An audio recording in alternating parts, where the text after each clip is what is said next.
Mula pa noong kalagitnaan ng 1900s, may isang malakas na plano ang mga makapangyarihang bansa na gawing iisa ang merkado ng buong mundo. Isang mundo kung saan malaya ang bentahan at halos walang hadlang ang pagpasok ng produkto mula sa ibang bansa. Noong 1947, ilang taon lang matapos ang World War II, nagsama-sama ang 23 bansa sa Switzerland para pirmahan ang isang kasunduang magpapabago sa takbo ng pandaigdigang kalakalan, ang tinatawag na General Agreement on Tariffs and Trade. At sino ang nanguna? Siyempre, ang Estados Unidos. Noon, sila ang may pinakamalaking ekonomiya, pinakamalakas na hukbong dagat, at kontrol sa mga pangunahing daanan ng kalakalan sa dagat. Kaya sila ang naging bantay ng global trade. Pero teka, sino nga ba talaga ang tunay na nakinabang sa kasunduang ito? Lahat ba ng bansa umunlad? O may mga naiwan sa ere habang ang iba'y biglang yumaman? Pero bago po ang lahat, baka pwedeng pa-like ang video na ito dahil napakalaking bagay na ito sa aming content creators.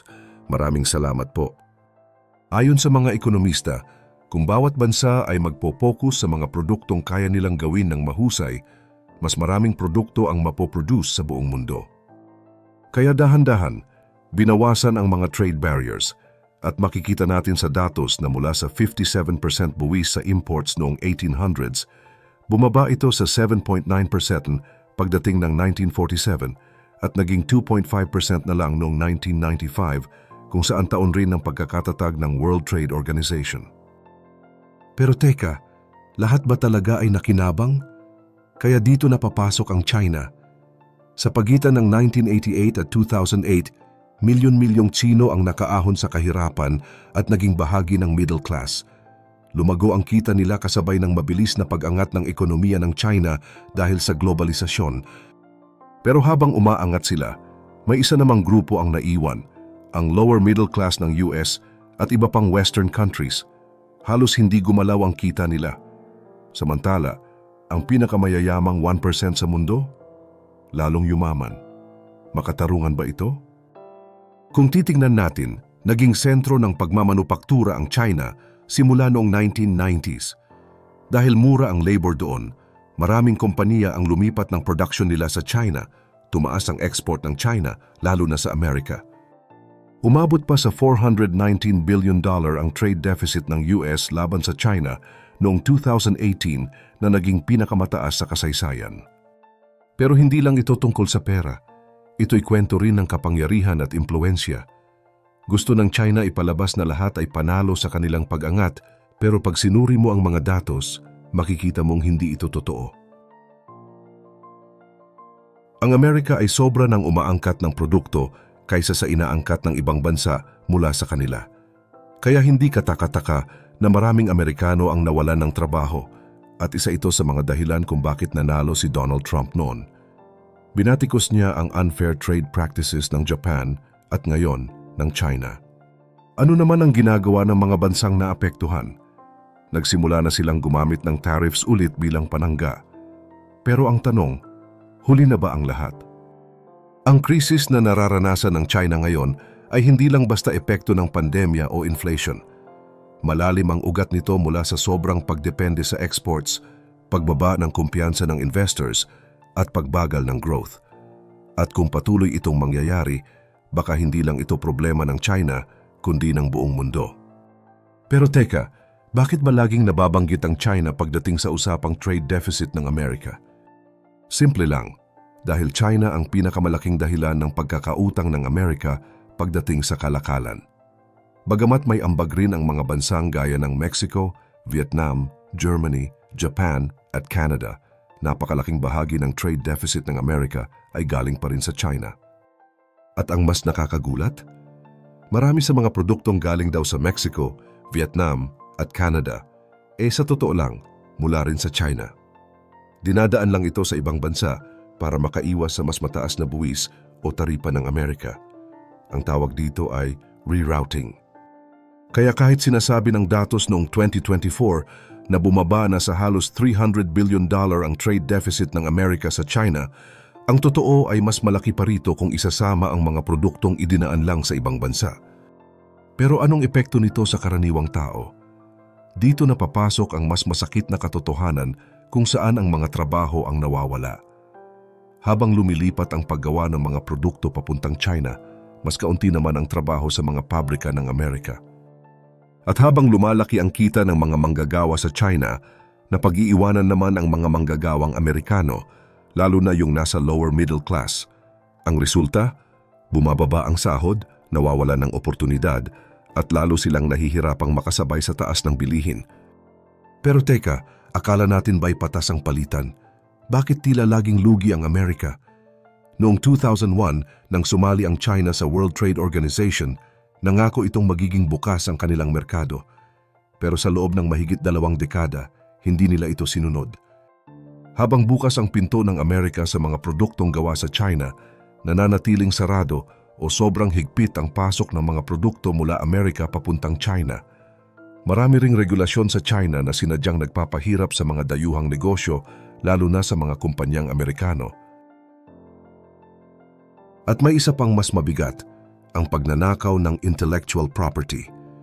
Ayon sa gobyerno ng Amerika, nasa $600 billion kada taon ang nawawala dahil dito, mga ideya, teknolohiya at disenyong ninanakaw sa pamamagitan ng cyber attacks o sa pilitang pagbabahagi ng impormasyon sa mga Chinese na kumpanya. Kaya kung tutuusin, hindi ito patas na kalakalan. Mas tama sigurong sabihing ginagamit ng China ang mga patakaran ng malayang kalakalan para sa sariling interes habang nilulugi ang iba. Pinapatakbo nila ang mga malalaking kumpanyang pag-aari ng gobyerno, binibigyan ng murang pautang at ginagamit ang kapangyarihang politikal para manipulahin ang merkado, lalo na sa industriya ng bakal, solar panels at mga makabagong teknolohiya gaya ng AI at semiconductors. At ang lahat ng ito, sino ang pinakaapektado? Ang mga karaniwang manggagawang Amerikano. Mula 2001 hanggang 2018, tinatayang 3.7 milyong trabaho ang nawala sa Amerika dahil sa paglakas ng China na katumbas ng buong populasyon ng Los Angeles. Oo, mababa man ang unemployment rate ngayon, pero ang laki ng diferensya sa kalidad ng trabaho at sahod.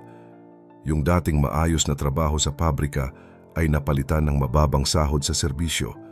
Kaya habang lumalago ang kita ng pinakamayayaman, ang mas nakararami naman ay halos hindi na umaangat ang kabuhayan.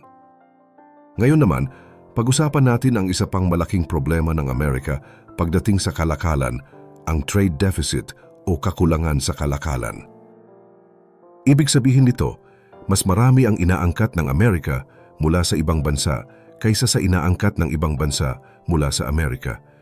At dahil dito, mas maraming dolyar ang napupunta sa mga banyagang bansa tulad ng China. Ngunit hindi lang ito simpleng palitan ng pera. Ang mga dolyar na ito ay ginagamit ng China para mag-invest pabalik sa Amerika. Bumibili sila ng mga government bonds, corporate stocks at maging mga lupain sa Amerika. Oo, tama ang basa mo na binibili ng mga dayuhan ang mga bahay at lupa sa Amerika gamit ang perang kinikita nila mula sa kalakalan. Ayon sa mga datos, 24% ng utang ng gobyerno ng US ay hawak na ng mga dayuhan, kasama na ang China. Sa corporate debt, 30% ang pagmamay-ari ng mga dayuhan at sa stock market naman ay halos 20% din. Kapag pinag-uusapan naman ang lupa, 10% ng residential properties sa US ay nabili na ng mga mamumuhunan mula sa China. Sa kabuuan, $1.2 trilyong ang halaga ng mga bahay na nabili ng mga dayuhan sa nakaraang 15 taon. At higit pa dyan, 40 milyong acres ng lupang pansakahan sa Amerika ay hawak na rin ng mga banyaga, isang sukat na halos kasing laki ng buong estado ng Washington. Ngayon baka isipin mo, ano naman ngayon kung bumibili sila dito? Sa unang tingin, parang magandang balita ito dahil pinapakita na interesado ang ibang bansa na mamuhunan sa Amerika. Pero ang totoo, may panganib din itong dala. Una, kapag masyadong maraming ari-arian at negosyo ang hawak ng mga banyaga, nawawala ang kontrol ng bansa sa sarili nitong ekonomiya. Pangalawa, kung malaki ang utang ng mga pribadong kumpanya at gobyerno sa mga banyagang bansa, tulad ng China, nagkakaroon sila ng kapangyarihang impluwensyahan ang mga desisyon ng Amerika. Ibig sabihin, posibleng magamit ng China ang mga pag-aari nito bilang armas sa gitna ng tensyon sa pagitan nila ng Amerika. Sa kadalasan, ayaw ng sino man na makita ang isang bansa na parang inuupahan lamang ang sarili nitong lupa o inuutang ang sariling ekonomiya mula sa kalaban nito sa politika at ekonomiya. Kung hindi mababago ang kasalukuyang patakaran sa kalakalan, maaring magpatuloy ang paghihirap ng mga karaniwang manggagawa sa Amerika. Habang lumalaki ang kita ng mayayaman, lalo namang naiipit ang mga nasa gitna at mababang bahagi ng lipunan. Kaya't napakakomplikado talaga ng usapin ng free trade. Isa pang mahalagang punto ay hindi lang simpleng usapin ng pera ang kalakalan. May epekto rin ito sa trabaho, pag-aari at kapangyarihan ng isang bansa. Kaya dapat lang na maging mas maingat ang Amerika sa kung paano ito nakikipagkalakalan, lalo na sa mga bansang may ibang interes tulad ng China. Sa huli, ang trade deficit ay hindi lang numero, kundi larawan ng kung sino ang yumayaman at sino ang nauungusan. At habang tumatagal, mas lalo lang lumalaki ang agwat ng mayayaman at mahihirap. Kung hindi ito masosolusyonan, maaaring dumating ang panahon na ang mismong Amerika ay mabili ng ibang bansa at iyon ang pinakamasakit sa lahat. At ayun, malinaw na ang mga trade policies at ang epekto nito sa ekonomiya ng iba't ibang bansa, lalo na sa US at China. Habang may mga benepisyo sa ilang sektor, may mga malalaking issue rin tulad ng trabaho at mga epekto sa lower middle class. Ano sa tingin mo? Makakabuti ba ang ganitong kalakaran sa mga susunod na taon? Huwag mahiyang i-share ang iyong opinyon sa comment section down below at huwag kalimutang mag-subscribe para sa mas marami pang updates.